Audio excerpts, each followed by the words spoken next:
Welcome back, boys and girls. So this one, moving on from the previous video, which was how to make a ball or any sprite bounce around the screen. What we're going to start on now is how we can make a sprite move by pressing keys on the keyboard. So we're going to start with real basic. We're going to start with just literally left and right. Okay, so we're going to go ahead and we're going to click on Create.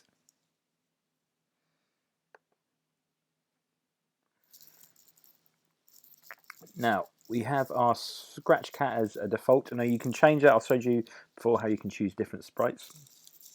But just for the sake of making this video nice, quick and easy, I'm going to stick with my Scratch Cat, as you can see on the screen. So the first thing we're going to do is we're going to start with an event. Now I've shown you that before, literally. We're going to start with when green flag is clicked. So that indicates that as soon as I press the green flag to go, then my game, or whatever it is I'm making, will start. Then we're going to go over to Control, and we're going to have a Forever tab. Okay, so what you'll find is most games that you create will start in the same way, with a green flag and then a Forever tab, like so. Now, this next piece of coding is the most important piece of coding that you're ever going to learn. Okay, it's called if this, then that.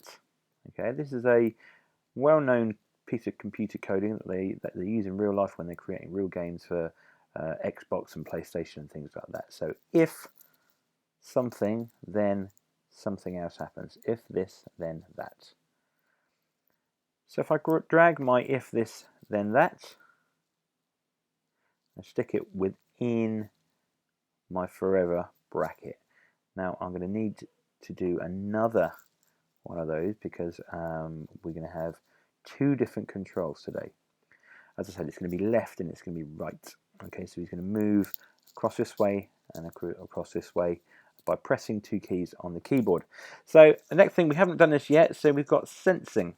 Okay, sensing is where we're going to find our next piece of coding. So if you click on sensing, we're going to find something that fits in this shape here.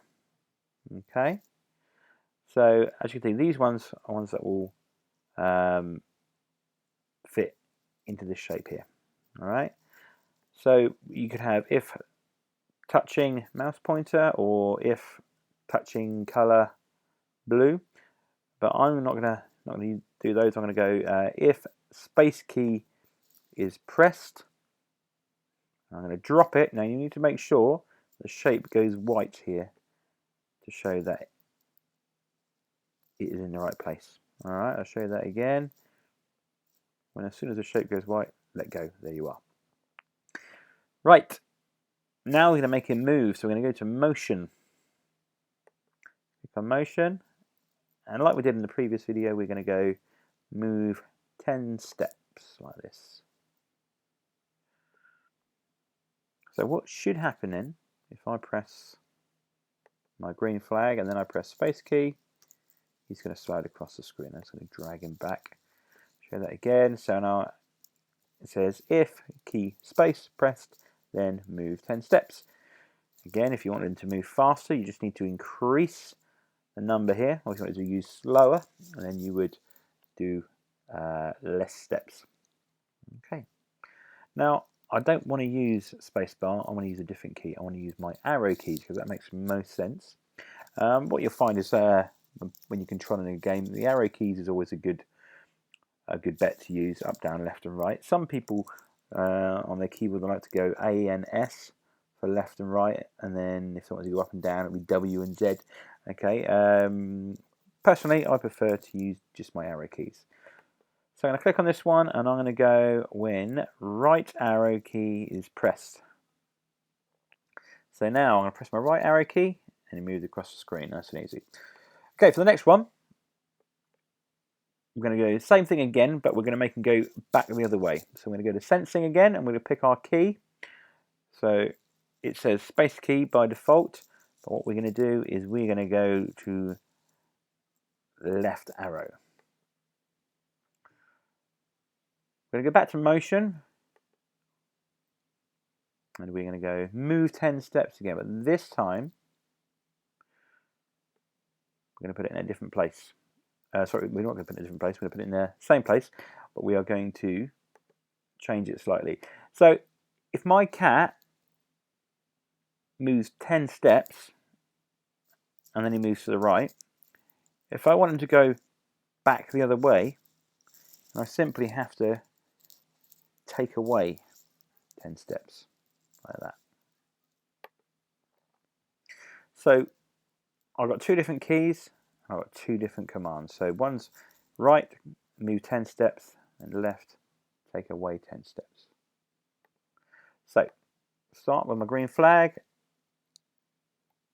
press my right arrow key, now I'm going to press my left arrow key, and he moves back the other way. Alright? Okay, simple as that. Now, at the moment, he's just sliding across the screen, and he doesn't look like he's walking, does he? He's just sliding across. Doesn't look very realistic. So what we can do here is we can change the costume of our cat. Now, sprites can have multiple costumes. So if you see over here, we've got the code tab. Next to that, we've got the costumes tab. If I click on the costumes tab, you can see two different sprites here. All right, so there's that one, and there's that one. And if I click on each one, it makes a walking motion like that. All right. So in order to make our cat move, or look like he's moving, I'm going to go back to my code. I'm going to click on looks, and I'm going to go down to next costume. All right, and what I'm going to do is on each of my brackets, I'm going to put a next costume above the move 10 steps. So now I'm going to stop it and I'm going to start again. Now, hopefully, if I've done this correctly, when I press the right arrow key, he's going to look like he's running. Okay, there we go. So I hope you enjoyed that. My next one, I'm going to show you how to make your cat move up and down. See you next time. Cheers.